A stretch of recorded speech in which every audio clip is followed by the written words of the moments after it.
Good afternoon.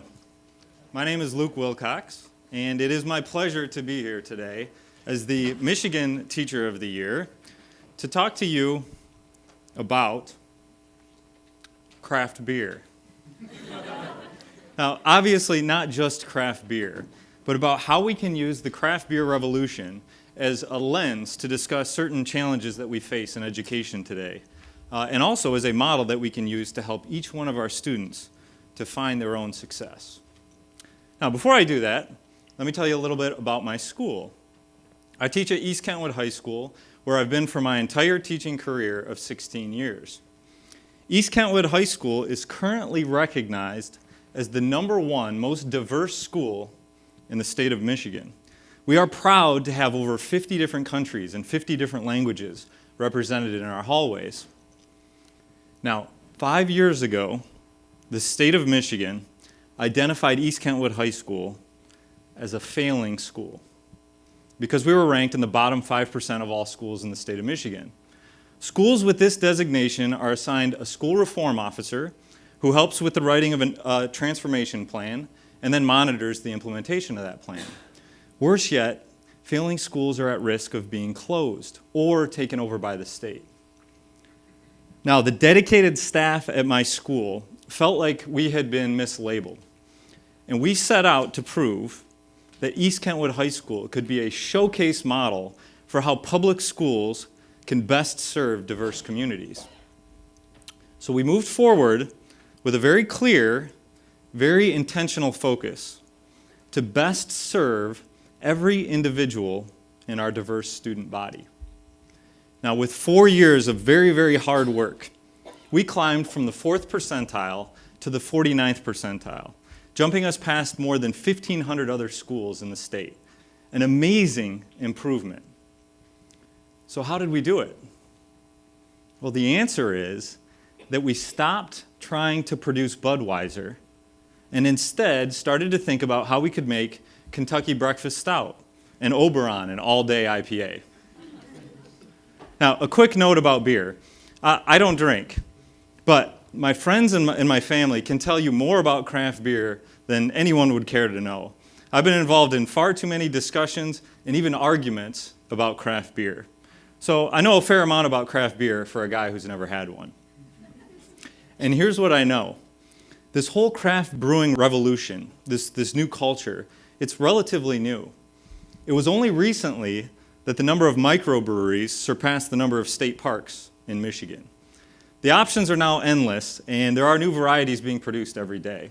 There are literally thousands of beers being brewed in the mitten as we speak. Porters, pilsners, red ales, brown ales, and an infinite number of pale ales. Now, I also know that thoughtfulness is a significant priority in this whole craft brewing culture. From the careful selection of the ingredients that they use, all the way through the tiny little details of the brewing process. Even the glasses are specifically designed to pull out the fullest potential of each one of the beers. So you see these short snifter glasses are used for strong sweet beers to help keep the aroma in, while wheat beers are typically served in a tall, thin Weizen glass to help trap the beer sediment in the bottom. I told you I know a lot about craft beer. Now, I also know that it didn't always used to be this way. Previously, beer drinkers were limited to 3 or 4 light American lagers, all sealed in nearly identical cans. And these beer companies were very successful at producing a product that was cheap and standardized.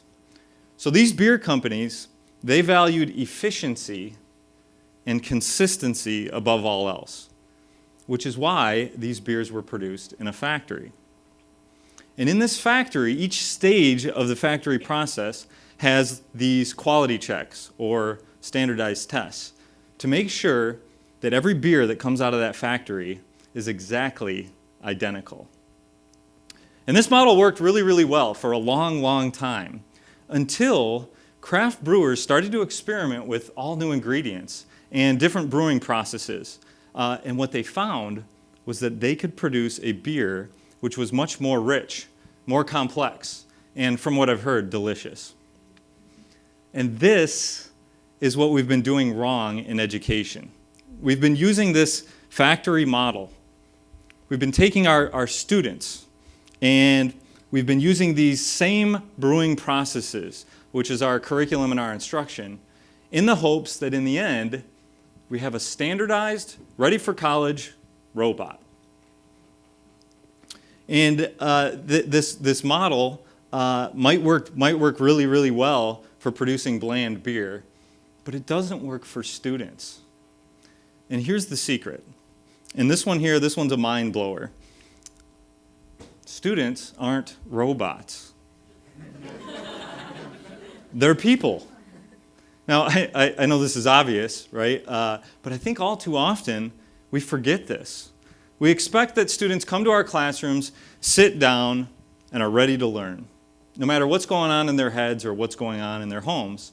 And then, if they don't function in a way that works with how we want to teach them and how the system set in place wants them to learn, then we unfairly label them as being unmotivated or failures.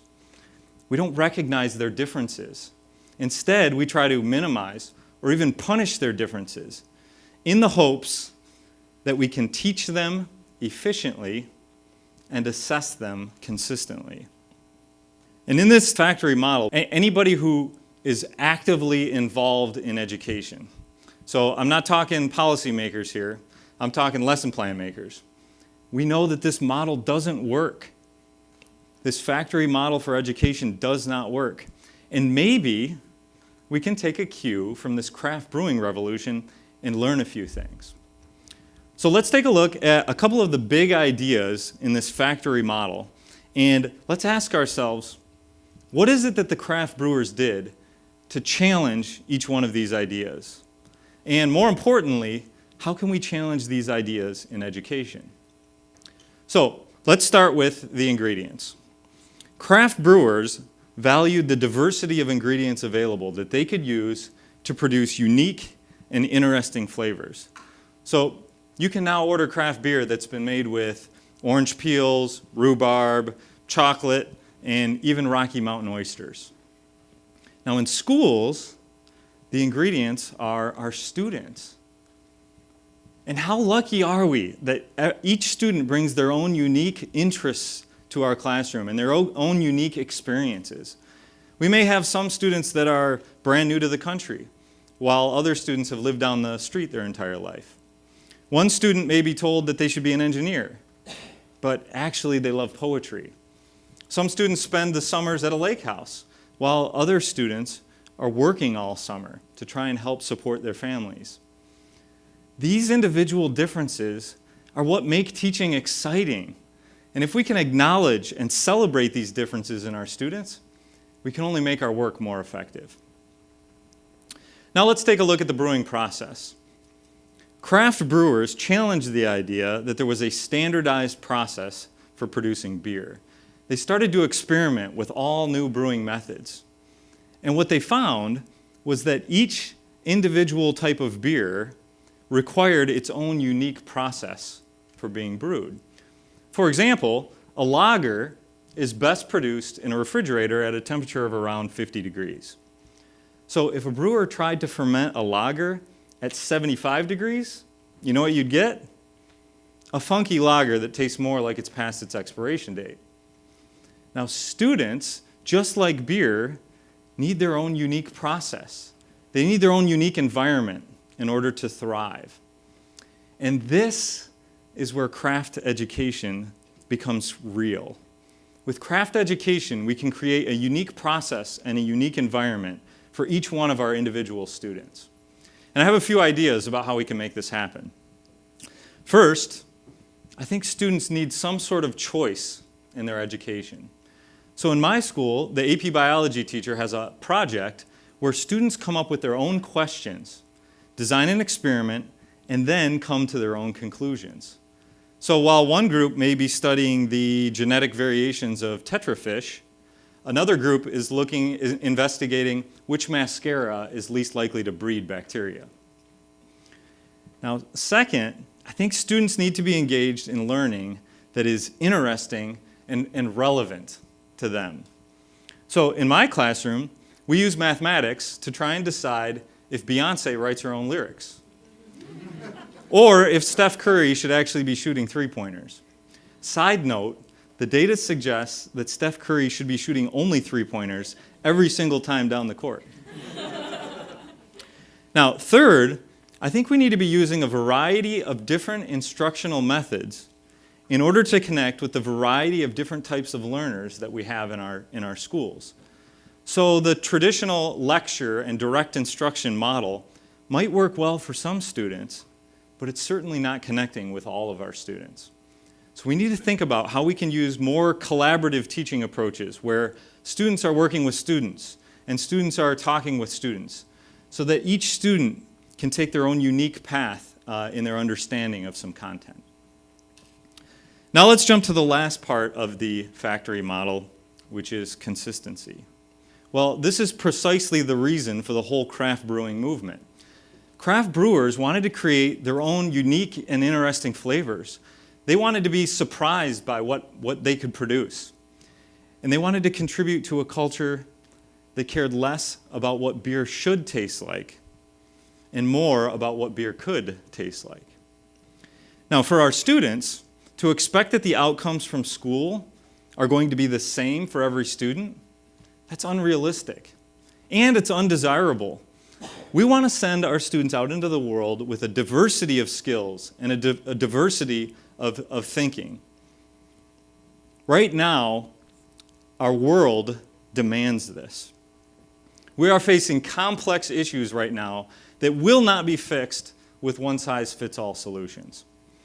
So slowing down climate change is going to require different tools and different resources than lowering the staggering cost of a college degree.